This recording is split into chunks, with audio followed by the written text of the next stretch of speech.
Hello, everybody, and welcome to Choral Question Time with me, Barnaby Smith, here to hopefully fill your lockdown day with a little bit of entertainment and, of course, some great music along the way.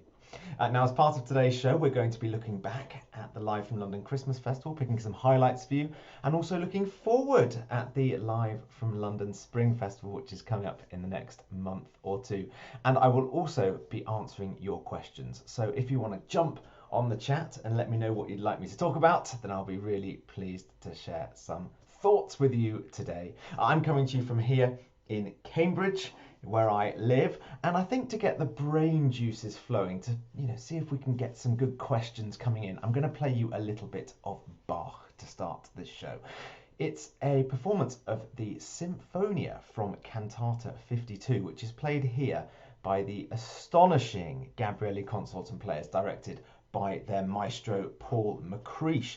And this concert was actually filmed as part of the Live from London Christmas Festival. So let's enjoy it now, especially that wonderful horn playing.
Simply awesome playing there from the Gabriele Concert of Players, directed by Paul McCreesh. That performance of the opening Sinfonia from Cantata 52, which was part of a concert that we broadcast as part of Live from London Christmas. Lots of good questions coming in.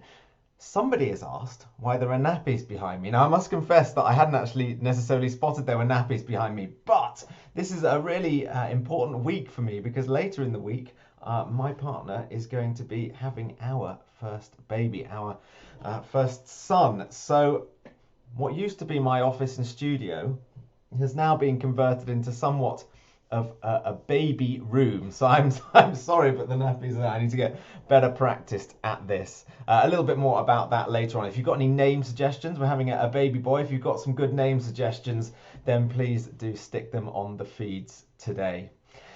Now, we've looked back at something from Christmas, and we're going to have a few more highlights from the Christmas festival coming up for you shortly, but we're also here to look ahead to Live from London Spring and have a listen to some music by some of the artists that are going to be appearing.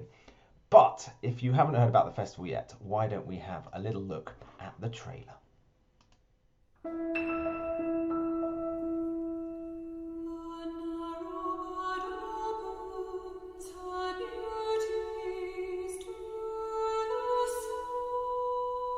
As the world blossoms and stretches around us, Live from London Spring opens your metaphorical door to concert treats celebrating new life, love and hope. Beginning with Valentine's Day weekend through Passiontide, International Women's Day, Mother's Day, and culminating with a flourishing of creativity for Earth Day, the festival sows the seeds for a season of growth. From the passing of the year with Jonathan Dove as our guest to Fagiolini's programme Rewilding the Wasteland, the festival features some stunning ensembles and guests. We're going to open a window onto some fresh new landscapes and also tread familiar paths with works such as Bach's B minor Mass, the Fauré Requiem, Barber's Dover Beach and the Allegri Miserere. Other additions to the festival family include star pianist Joanna McGregor, the Carducci Quartet, and a host of superb soloists, including Carolyn Sampson, Yeston Davies, Matthew Brooke, Jeremy Budd, and Frederick Long. Live from London is designed to reunite the world's many musicians and audiences with much-needed live performance. It also will raise money for artists, festivals, venues and choirs to help them cover their COVID-19 losses. Live from London Spring celebrates young talent, community, diversity, and includes some amazing world premiere commissions. Alongside the 10 concerts for you, there are also 3 participative events. There's the Winter House featuring Stephen Fry, our family concert, Singing London with VOCES8, and Sing the Score with Robert Hollingworth. Watch all 10 concerts live or on demand from the 13th of February to the 30th of April. Come and join us for Live from London Spring.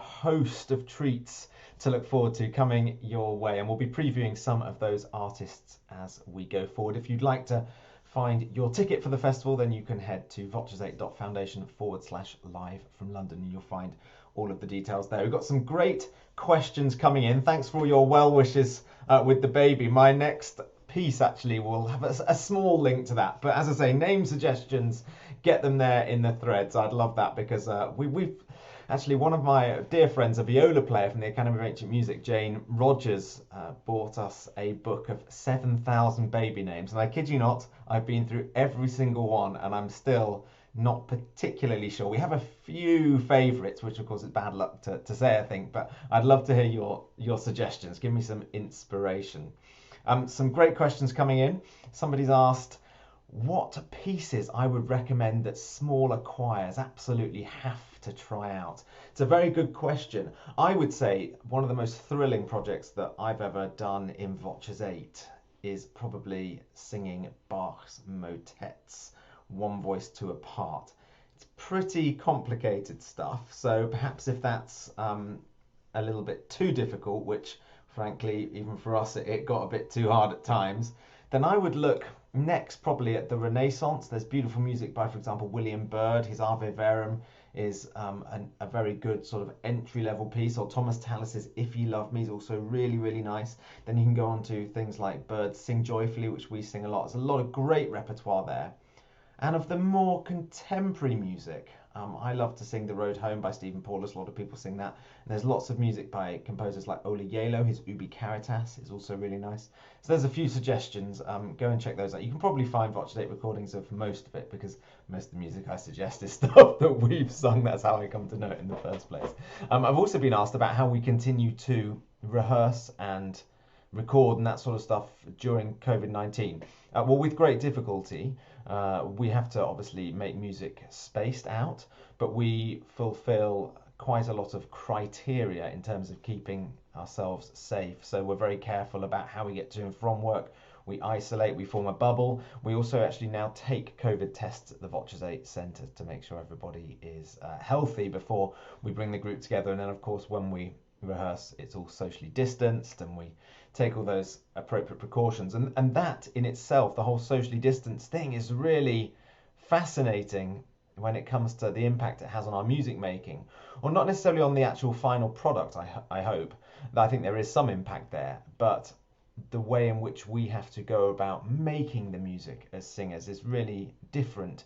You know, we preach all the time in VOCES8 about the importance of listening, and listening really carefully, and how much the ears can give you the deeper that you listen, compared to if you're just looking at one of your colleagues, for example. But actually now we're relying a lot more on looking across the ensemble, just to be able to see when somebody's coming in, for example, or when they're creating a word, because we simply can't always hear. So things like that. And another thing that was really interesting that came out of our rehearsal the other day, this was a point that Chris Moore picked up. He was talking about, he went out and listened to the group, and he was talking about when somebody made a forthright gesture. So I think he was listening to a madrigal, and when somebody brought in a new point of imitation, how they sort of came in nice and loudly, but then suddenly sort of checked themselves and sung a bit softer, because they couldn't immediately hear the response of the rest of the singers around them, which we would normally expect. You know, normally if you make a gesture in VOCES8, you just immediately, it causes a domino effect and everyone else follows. But because we're not able to hear so clearly, the person making the gesture doesn't get that immediate feedback, and so it goes bah, ooh, and then like waits just to sort of check everybody else is with them. So there's all these really interesting little effects that are coming in as part of the socially distanced thing. So hopefully not always possible to pick up in the final product, because, you know, really we're committed to making the same level of music that we did when we could sing shoulder to shoulder, and we hope we're achieving that. But I'll let you definitely be the judge, so I'll play you a VOCES8 track next. And this was a really, really nice project as part of the Live from London Christmas Festival. We actually VOCES8 commissioned 6 new choral works that were designed to be played, sung together as a group, and the group was called, the group of compositions was called Solstice. And we had 2 composers of colour, 2 British composers, and 2 American composers. And it was just a fantastic thing to do. And, you know, one of the things that concerned me genuinely about this project was that because of COVID, we might not have enough time to rehearse. And one of the things I found exceptionally positive about the project was that those extra constraints actually caused the group, I felt, to grow and really rise to the challenge, which is a particularly nice thing. And the piece I'm going to play for you is by Jocelyn Hagan, US composer, and it's just an incredibly beautiful setting of a very nice text. And if you listen carefully to the text, it's a very simple text, you'll see why perhaps at the moment it means, especially this week, something particularly special to me.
I just think that is a beautiful, beautiful piece of music. Thank you so much to Jocelyn, and to whoever was asking if you'd, pieces I'd suggest that you try to sing.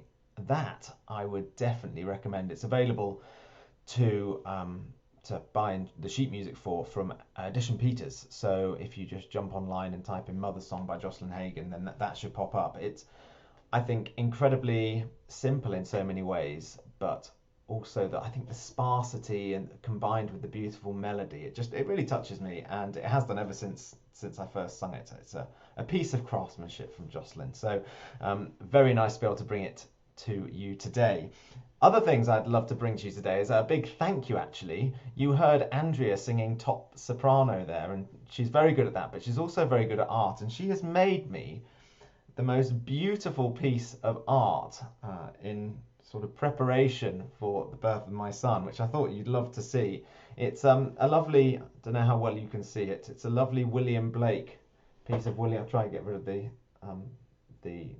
can see me in the screen there. It's a bit of William Blake poetry, which Andrea has written in her own hand in sort of nice calligraphy, and then she's also hand painted this round the edge. Isn't that absolutely stunning? The poem is Infant Joy by William Blake, if you want to Google it and have a read. But I'd love to take this opportunity to say a very big thank you to Andrea, because I was exceptionally touched to receive that, and I'm going to put it pride of place in my new son's room. So it's particularly lovely. Now, Clara, I think, has been asking on the feed during that last song whether everybody in VOCES8 studied at conservatoire, so a music conservatoire, and what tips do we have for becoming a professional ensemble singer, and do you indeed need to study at a conservatoire to be an ensemble singer? Well, Clara, the first thing I'd say is that you can be whatever you want to be, no matter what degree you have when it comes to the music industry, I think.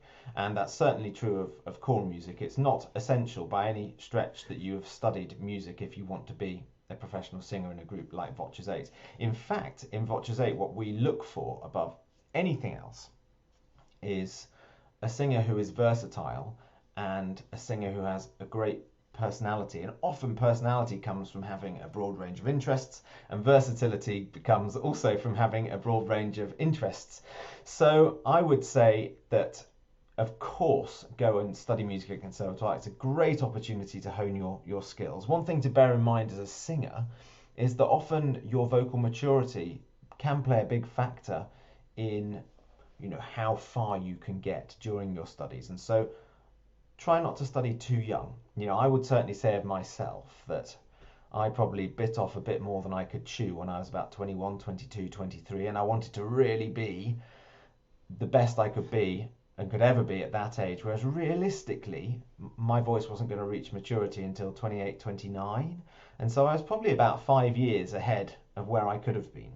And so that's something you have to be careful for, and it doesn't necessarily have a detrimental impact all the time, but you can find yourself having opportunities, for example, a big audition or something like that, or the chance to sing, Messiah as the soloist for the first time, or whatever it is. You can find yourself getting those opportunities when you're a little bit too young. And actually, if you just waited 4 or 5 years, then you would have done a much better job. And so that agent who happens to be sitting in the audience when you sing or whatever it is, they're going to be a little bit more impressed potentially by the 28-year-old version of you than the 21-year-old version of you. So that's definitely something to consider. I think also when it comes to ensemble singing, I've talked about versatility. That's use of the voice. For sure, you've got to be able to make lots of different sounds. So in VOCES8, you have to be able to sing like a soloist, so it's good to have that training. But you also have to be able to sing in a way that controls the vibrato. You have to be able to sing in a multitude of different genres, and you have to be willing to make sounds with your voice that are perhaps not necessarily what you might feel are true to your voice. So you have to give your voice to the ensemble and have it do whatever the ensemble needs. And so there is that element of versatility as well. And the final thing I'd say is try to really get all of your skills that are not necessarily the singing part as up to scratch as you possibly can. So examples of that might be how fast you learn music, or how adaptable you are with your oral skills. Honestly, just have somebody play a scrunch chord on the piano and try and sing all of the notes. Really train your ear to find the subtleties and nuances in what you're hearing, because so much of what we do is based around that sort of skill set. And I think also being comfortable with being on stage, so going out there and getting a little bit of stage experience if you can, singing in lots of choirs, all those sorts of things are important. And then of course there is the old audition, and I always think that the people who audition best are the people who can roll up to an audition and just be themselves, are confident enough just to present themselves. So please do get in touch with me if you'd like any more advice on that. You can find me on my email, barnaby@voces8.com, so drop me a note. I'd be very pleased to hear from you. On the subject of auditions, we are coming to the end of our audition process for finding a successor for Eleanor in VOCES8. So watch this space for an announcement on that very soon as well. So on to our next artist. I'm going to play you a piece of music by an artist who's been in all of the festivals that we've done, the summer, the winter, and they're appearing in the spring festival, and that is Apollo 5. Apollo 5 are the other group that we house as part of the VOCES8 Foundation. They're our colleagues and they are brilliant, and even more excitingly, they are releasing a new CD called Where All Roses Go. And that's the track I'm going to play for you, the title track I'm going to play for you today. A really nice little link as well, as this is actually a piece of music by Michael McGlynn, and those of you who watched the Christmas festival will have seen Michael's incredible Irish group called Anuna. So this is the very same Michael McGlynn. This is his composition, Where All Roses Go, performed by Apollo 5.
Apollo 5 there with Where All Roses Go by Michael McGlynn. Michael, of course, the director of Anuna. So many of you coming on the feed and saying how much you loved their concert. And you can get Apollo 5's new disc. I think it comes out, well, I'm going to take a punt here and say the Friday, the 12th of February. I probably should have checked that before I came on air. But do get on and pre-order that to support them if you possibly can. A lot of people asking, sort of in connection to that link with Anuna there, whether or not it's going to be possible to purchase the Live from London concerts now that they're not available online anymore. The answer is, we hope so. There's quite a few complicated things to work out because, of course, it's the work of the artists and how we manage all of that in being able to bring those concerts to market like a CD, for example. So watch this space and we will do our very best for you. There's loads of great questions coming in. I think Gary Press, nice to hear from you, Gary, asked, what do we discuss at auditions? Of course, I referenced the fact that we're just finishing off the auditions for Eleanor's spot in the group.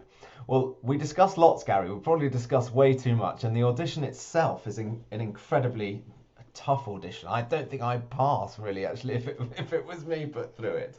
I mean, we're looking for a number of different things. You know, similar to what I was saying to Clara's comment earlier on, we're looking for a musical personality. And we're also looking for a human personality, somebody who we think is going to get on and really bring something to the team. Of course, we spend a lot of time together. But then, of course, there's the specific skill sets that we need to be a singer in VOCES8. So if I was to tell you that in these auditions that we're having at the moment, the singers the candidates are asked to sing a Handel aria, which I set, and then they are asked to sing 6 pieces with the group and to give a mini performance. And in those pieces we test sort of all the different techniques that we would use as singers. So that kind of lovely soft sound that we create in VOCES8 or try to create, then we'll test how good they are at some really complicated tuning, how good they are at some really sung material where we really sing out. We also look at things like their abilities with Renaissance polyphony when we're in 8 parts, very polyphonic music. And of course the jazz and pop stuff, can they take a lead, can they make all the instrumental sounds I want to make, all those sorts of things. And we're very lucky, we have an incredible amount of very talented candidates. And coming to your point about what do we discuss, well, the reason we do end up discussing so much is because we often have as many as 3, 4, 5, 6 people who we feel that we could appoint into the role. So, you know, it's how you separate all those people. So that's the sort of thing that happens. And I should say that what the candidates are doing now is the 3rd round. So the first round is just a solo singing round. Again, I set a couple of pieces that are very different, normally a piece of classical music and then normally a piece of something like jazz, or that allows them to demonstrate their different vocal abilities in different genres. And then the second round is people who are brought forward from that, people who we feel that their voices could work and that as musicians they could work from having seen them sing solo. We then ask them to come and sing with the group. And so we maybe see 30 or 40 people sing with the group and they sing excerpts with us, and then we narrow that down to a final 5 or 6. So it's quite a long process. You know, in normal times it normally starts maybe in October, or the advert often goes out maybe in September, so closes in October. We do the first auditions maybe around the turn of the new year, and then we're appointing somebody in sort of April, May, and they start the following September. So normally it takes a year, but I think probably in this instance it's going to have taken 2 for obvious reasons. So it's a long process, but we'll be very excited soon to be introducing the new member of our group to you. Another interesting question, or certainly a question I find interesting, is about what happens when, or how as altos, do we deal best when our part goes over the top of the soprano part? And that's a really insightful question, coming from an alto, I'm sure. It doesn't happen very often. You know, when it happens in VOCES8, it reminds me of when I was a choir boy, and that moment when suddenly you were heard, really heard, when you've been singing in maybe a line of 24 singers, and it was always as a choir boy when you were sort of given a verse or a descant or a solo. And it's a very similar thing as an alto. You go from being in the middle and suddenly you're on top. Well, the first thing I'd say is try not to do too much that's different. You know, it's really easy the moment that happens to react to the shock and suddenly start singing loudly, or to suddenly get nervous and to tighten up, those sorts of things. So I would try and remain calm. If anything, maybe just add a little bit more voice. So just an element of soloistic quality. Certainly what we have to do in VOCES8, because so often under the texture, when we're under Andrew and Eleanor, Katie and I are really being altos, we're really accompanying, supporting. And if we were to make those sorts of sounds over the top, it perhaps wouldn't sound convincing.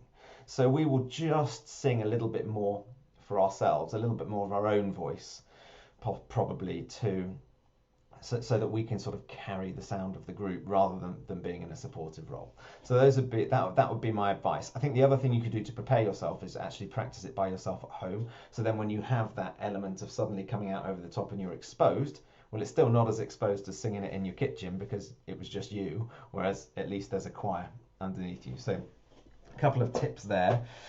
And Linda says, Aidan Smith as a name. Well, I don't know, Linda, maybe you do know that that's actually my middle name, Aidan. And it's certainly a name that we are thinking about. So that's on the list. So well done, you get a bing for picking one that's already on the list. Some other great questions, which we're going to come to after a little bit of a palate cleanser. This is going to be from the wonderful group Fagiolini, directed by Robert Hollingworth. I'm going to play you a movement from the Midnight Mass that they sung as part of the Christmas festival. Thrilled that they are coming back for a very interesting programme. Nothing Robert does is anything other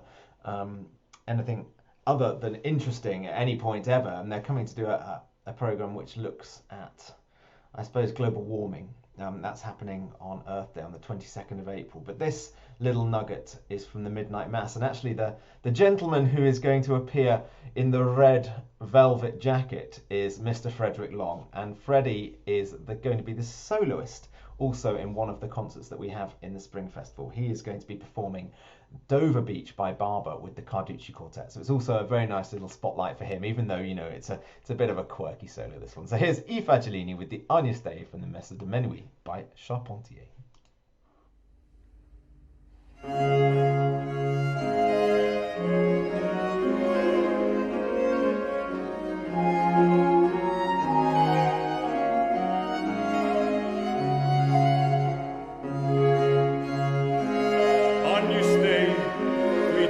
Peccata mundi, miserere nobis.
peccata mundi, dona nobis pacem.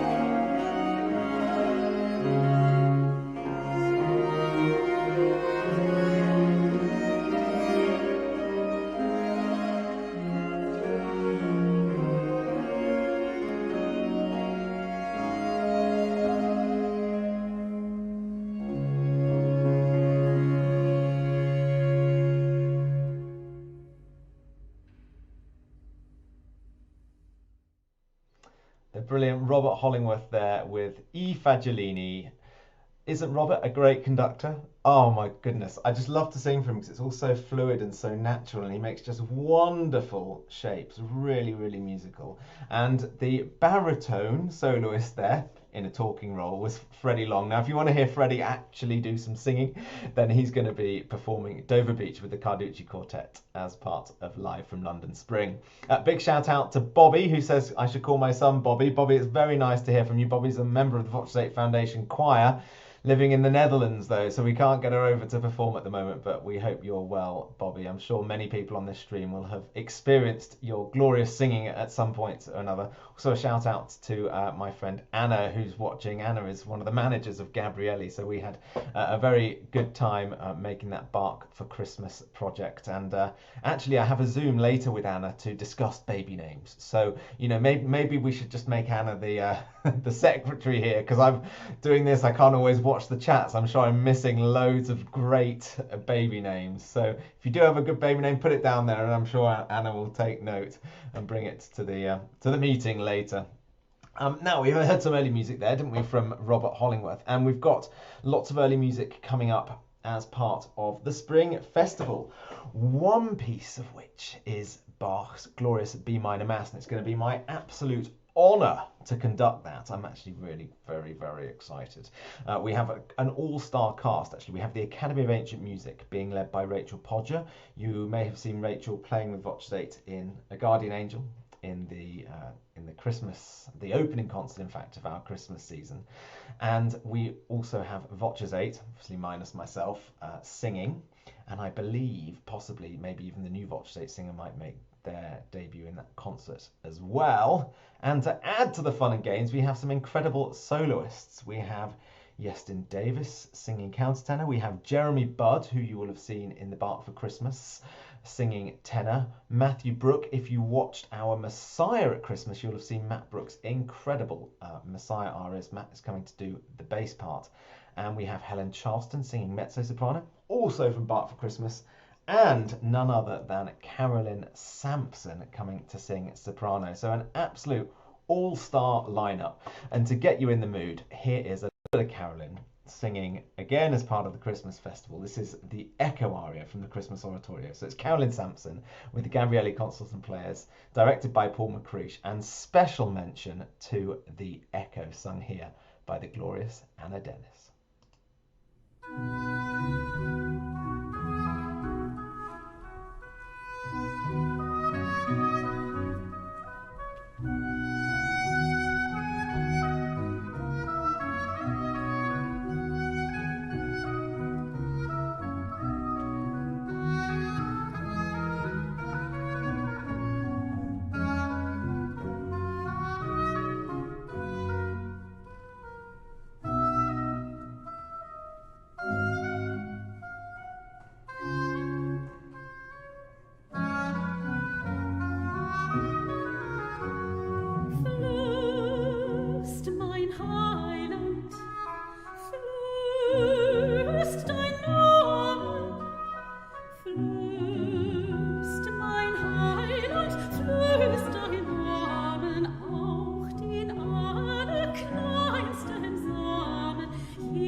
The dulcet tones of Carolyn Sampson there singing the Echo aria, echoed by Anna Dennis. Wow, I mean, goodness me, can you think of a better echo? Absolutely amazing singing. Thank you to them both. And of course, the Gabriele Consultant Players, directed there by Paul McCreesh. Lots of great name suggestions coming in. Saw a Zander, a Mark and Alexander, loads of nice things. Jeffrey.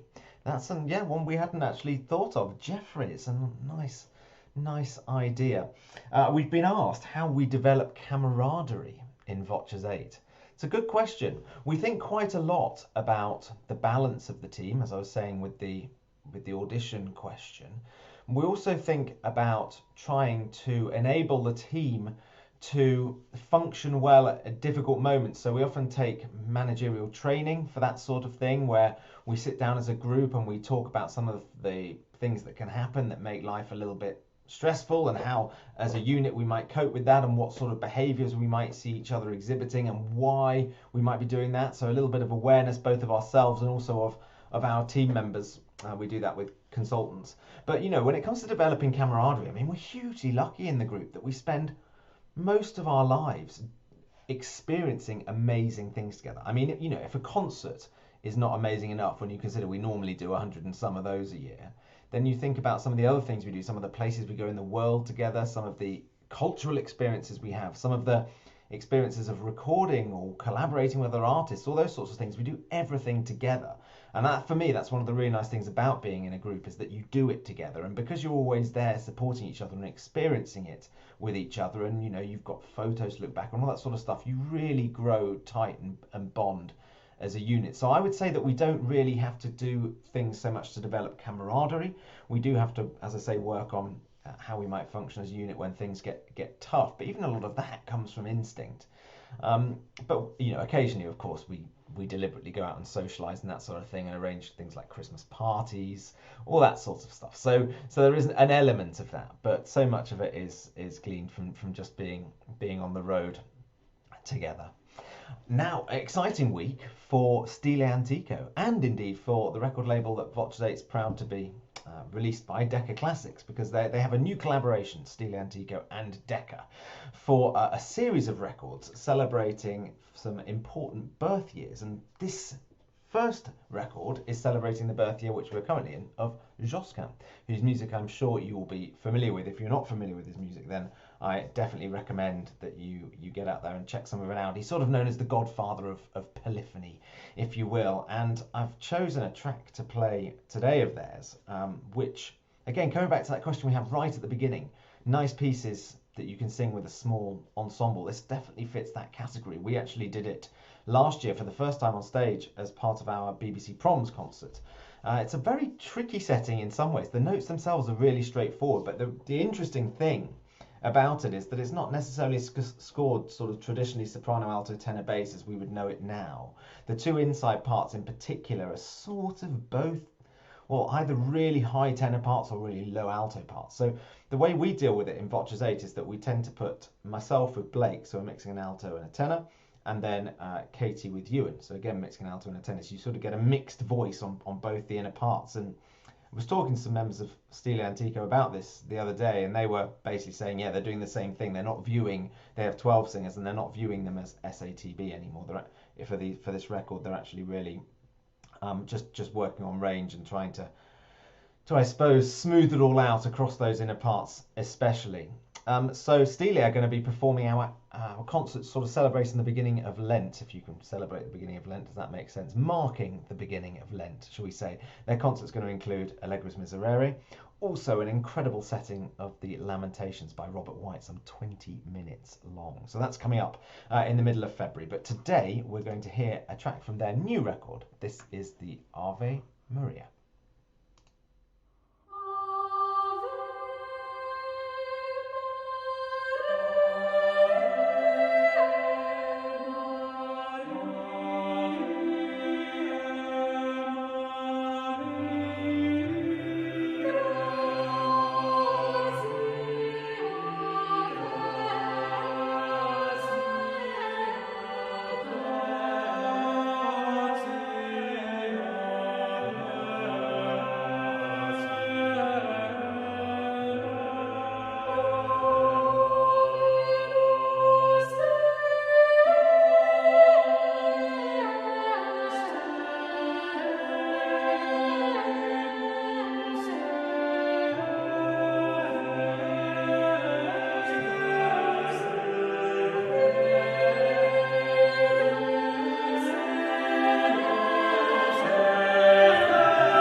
Something very cleansing, isn't there, about that Ave Maria by Josquin? The harmonies, obviously, and the texture is so open, so pure.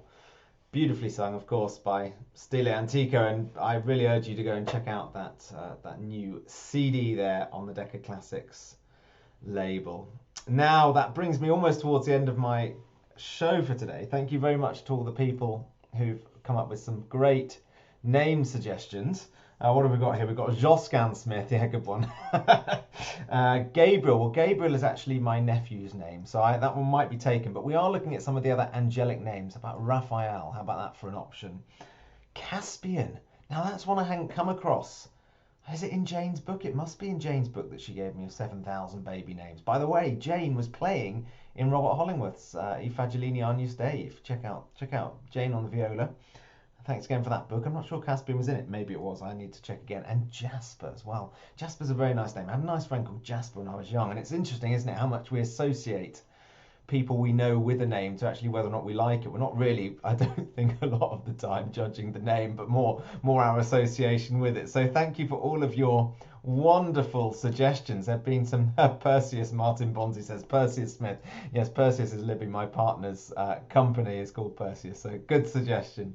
Well, look guys, it's an Octavian Tone Smith, Christina says.